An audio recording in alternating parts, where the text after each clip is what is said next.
আমি যদি দেশে যেয়ে খেলতে পারি, মিরপুর টেস্ট হবে আমার জন্য লাস্ট। জনগণের পক্ষ থেকে যদি নিরাপত্তা ঝুঁকি থাকে সেটা কেউই কাউকে আসলে দিতে পারবে না। আমি তো আসলে কোনো এজেন্সি না, আসলে পুলিশ বা র্যাব, এটা আসলে এটা আমার হাতে না। একজন প্লেয়ার যার দেশের জন্য এত অর্জন রয়েছে, তিনি বাংলাদেশেই তার যেহেতু টেস্ট শেষ করতে চাচ্ছেন, সে ফেয়ারওয়েলটা পাক।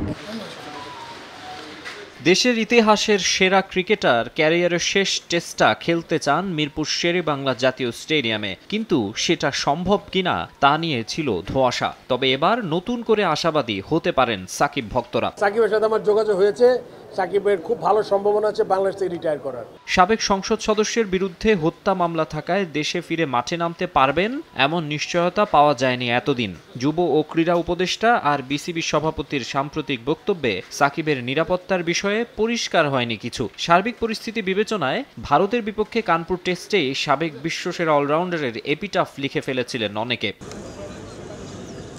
তবে ২১ অক্টোবর থেকে দক্ষিণ আফ্রিকার বিপক্ষে মিরপুরে শুরু হতে যাওয়া টেস্টে সাকিব খেলবেন বলেই ধারণা করা হচ্ছে এখন। তার নিরাপত্তা প্রসঙ্গে বিসিবি প্রেসিডেন্টকে আগের চেয়ে আন্তরিকই মনে হলো। গভর্নমেন্ট লেভেল থেকে আসতে হবে। আপনি জানেন, আগেও বলেছি আইন শৃঙ্খলা বাহিনী আছে, তারপরে এখানে অ্যাডভাইজার আছেন, চিফ অ্যাডভাইজার আছেন, তারা কিন্তু ডিসিশন নিবে তার সামগ্রিক যেই ইয়েটা নেয়ার, মানে দায়িত্বটা নেয়ার, ওটা যখন আমরা পেয়েছি। আর আমাদের যতটুকু ক্ষমতা, যেমন স্টেডিয়ামের ভিতরে আপনার ও ইনডোরে যাবে, ও মাঠে খেলবে, ওই যে ওইখানে আরেকটা প্র্যাকটিস গ্রাউন্ড আছে, ওখানে যাবে, এই দায়িত্বটা তো আমার নেওয়া খুব সহজ। এই মুহূর্তে যুক্তরাষ্ট্রে 663 স্ট্রাইকার্স টুর্নামেন্টে খেলছেন সাকিব। তবে সেখানে যাওয়ার আগে ভারতে সিরিজ কভার করতে যাওয়া বাংলাদেশি গণমাধ্যম কর্মীদের নাকি বলে গেছেন দেখা হবে মিরপুরে।